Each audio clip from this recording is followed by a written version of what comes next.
Yeah, so I'm the commis for Team USA. We've been training for almost a year now from start to finish. We started last June and training for the national selection and competed in that, and then moved on to the next round. We started training for the continental selection, which was 2 weeks ago, and now we're about to start training again for the world final.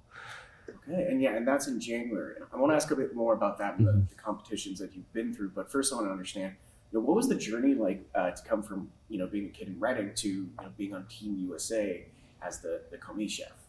It's been an incredible journey. I started working in kitchens in Reading when I was 16. So I worked at Mary's Pizza Shack, and I worked at C.R. Gibbs, and I worked at Mosaic. So I had a lot of good mentorship when I was young, and a lot of really cool opportunities for like one-on-one guidance from the chefs of those restaurants to kind of steer me in the right direction. I spent a lot of time at home studying and reading and watching videos and buying books and going to the library.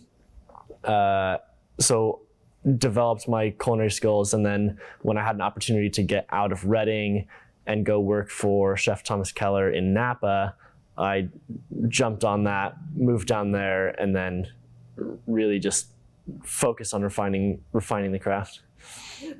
And so, through your life, what do you feel are lessons, or what do you feel has really contributed to you becoming the position you're in? I understand it's kind of a very honorary one to be a commis chef. So yeah, so I'm pronouncing that correct? Commis, yeah. Sorry, it's fine.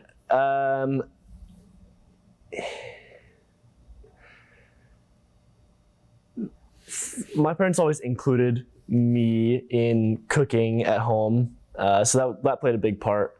They're not professional chefs, but just being in the kitchen and being able to mix the dry ingredients for baked goods, or just playing a part in the kitchen definitely stirred that desire for being in the industry, and it just progressed from there. I told them when I was 9 that I wanted to open my own restaurant, so I knew from a young age that this was what I wanted to do, and I've just kind of put my head down and pushed for it since then. Okay. And so, moving into the continental competition you guys did in Louisiana, so how do you feel, what was it about your guys' team, or what do you think it was about your dish? I don't know if maybe the judge gave you feedback, but what was it about what you guys did that really put you guys in that top spot?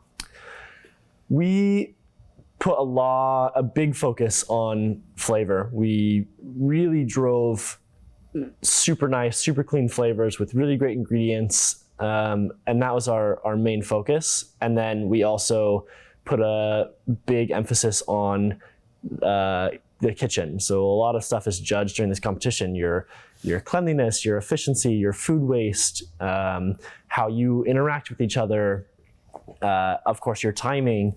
And so we put a big focus on making sure that all those things were super tight, and that was reflected on our final score. Okay.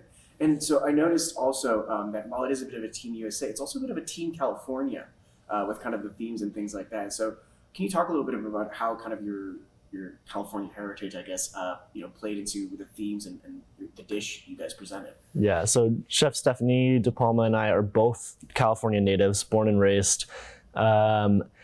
And so, growing up in California, there's so much beautiful produce. There's a lot of different cuisines, just beautiful food all around. And so we really wanted to make sure that made its way. National identity is a big part of the competition, but we definitely have California food and California cuisine in our hearts, so we definitely put a huge focus on that. Right. And so now going forward into the international competition in January, or I guess the previous one was international, but the World final, yeah. World final. So looking at the record they sent over, it's been almost 10 years, I think, since Team USA won its first gold in this competition. Do you guys feel you're going to be the second? It's easy to be confident and say we're going to get on the podium. Of course, Stefani and I make a great team, and we're strong in the kitchen together. So we definitely have high hopes. We've got a lot of mentorship. We've got a lot of incredible chefs guiding us through the competition. So we're definitely excited to see where that result plays out. Okay.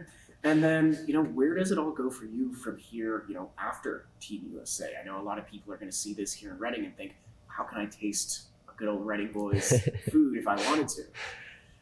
Yeah, it's tricky.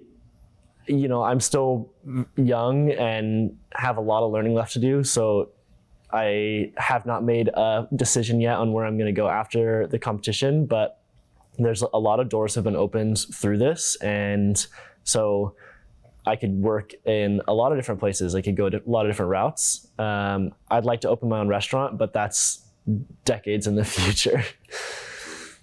And then, through my notes, we're gonna get done with this before night, maybe. Let me see.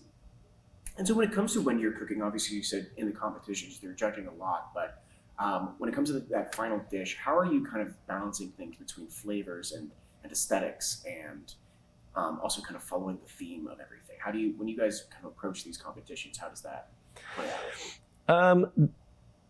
A lot of people do it in different ways. It's super personal, it's super subjective. For us, we highlighted flavors. We started with super nice flavors, and once those were on the plate, then we started to refine how they looked, and it kind of worked backwards in that way.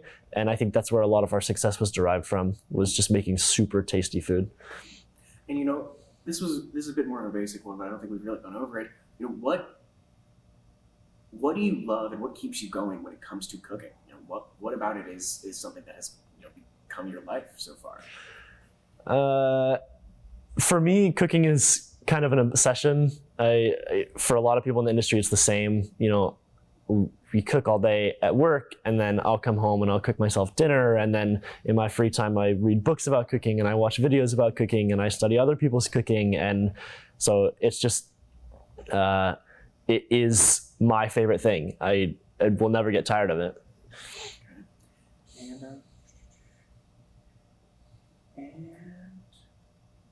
And I guess besides winning, what are your guys' kind of hopes for how things go in Lyon's? It's a super cool opportunity to go to Lyon and to compete alongside so many incredible chefs. At that point, you're in the top 24 countries in the world for this competition. So you've got a lot of incredibly successful chefs, all their mentors. So obviously winning is our ultimate goal, but to be there surrounded by some of the best people in our industry is also an incredible experience. And then, do you have anything to say to maybe any other, Reading kids here that are just getting into cooking or thinking about cooking?